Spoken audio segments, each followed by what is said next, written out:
Good evening বন্ধুরা। সব দিনের মতো আমি আজও চলে এসেছি রুম্পাস হেলদি ফুড চ্যানেলে। আজ আমি আপনাদের জন্য বানিয়েছি পটল পোস্ত রেসিপি। আর এই সময় নতুন পটল উঠেছে, তো পটল পোস্ত খুব ভালো লাগে। আর দেখুন পটলটা খুব ফ্রেশ। পটলটা এখন ধুয়ে আমি এর খোসাটা হালকা হালকা করে ছাড়িয়ে নেব। পটলটার খোসা আমার ছাড়ানো হয়ে গিয়েছে। এখন এর মধ্যে লবণ হলুদ দিয়ে মেখে আমি 4-5 মিনিটের মতো রেখে দেব। আর দেখুন বাঙালিদের ফেভারিট সবজির মধ্যে পটলও পড়ে। বাড়িতে গেস্ট আসুক বা যে কোনো আচার অনুষ্ঠানই হোক, পটলের একটি রেসিপি থাকবেই। আর পটল পোস্ত বানানোর জন্য আমি ফোড়নের জন্য নিয়েছি কালো জিরে, তেজপাতা, লঙ্কা, আর নিয়েছি টমেটো, মাস্টার্ড অয়েল, হলুদ।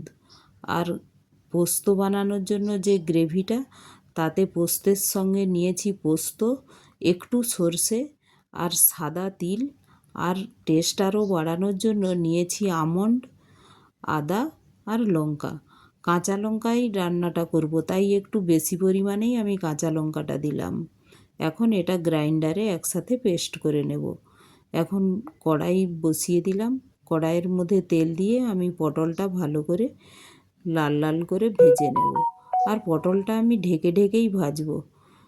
পটলটার মধ্যে যে ময়েশ্চার আছে, সেই ময়েশ্চার আর একটু তেলে ওটা ভালোভাবে ভাজা হয়ে যাবে।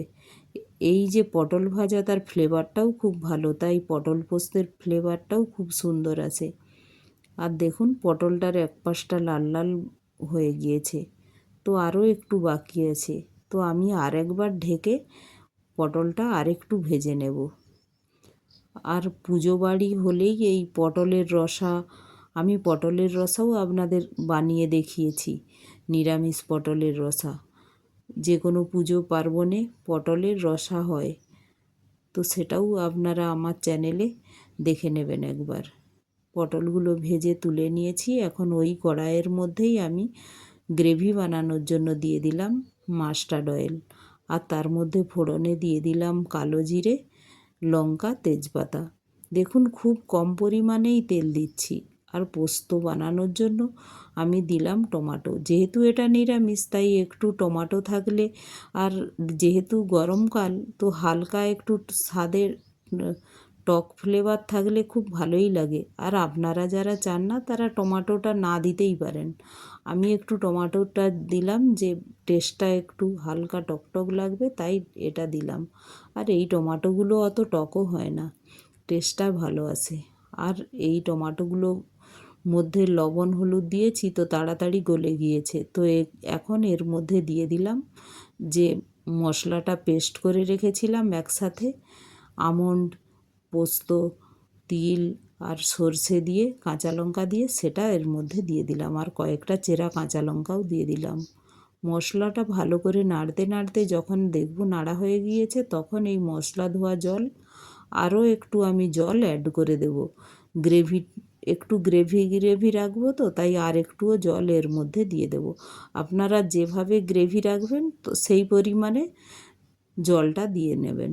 দেখুন আমি একদম মাখা মাখা করছি, তাই আমি এই পরিমাণেই দিচ্ছি। আর এর মধ্যেই আবার পটলটা কুক হয়ে যাবে। যেহেতু পটলটা ফ্রাই করে রেখেছি, তো 50% 60% কুক হয়েই গিয়েছে পটল।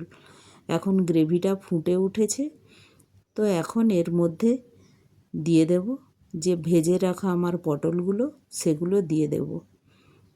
আর পটল, যে কোনো বাঙালি বাড়িতেই পটল ভাজা, পটল পোস্ত, পটল চিংড়ি, পটলের রসা, পটল কোরমা, পটলের বিভিন্ন রেসিপি প্রত্যেকটি বাঙালি বাড়িতেই হয়ে থাকে। তো এইভাবে আমি পটল পোস্ত বানাচ্ছি। আপনারা সবাই বানান, কিন্তু আমন্ড দিয়ে এইভাবে বানিয়ে দেখবেন, টেস্টটা অপূর্ব হয়।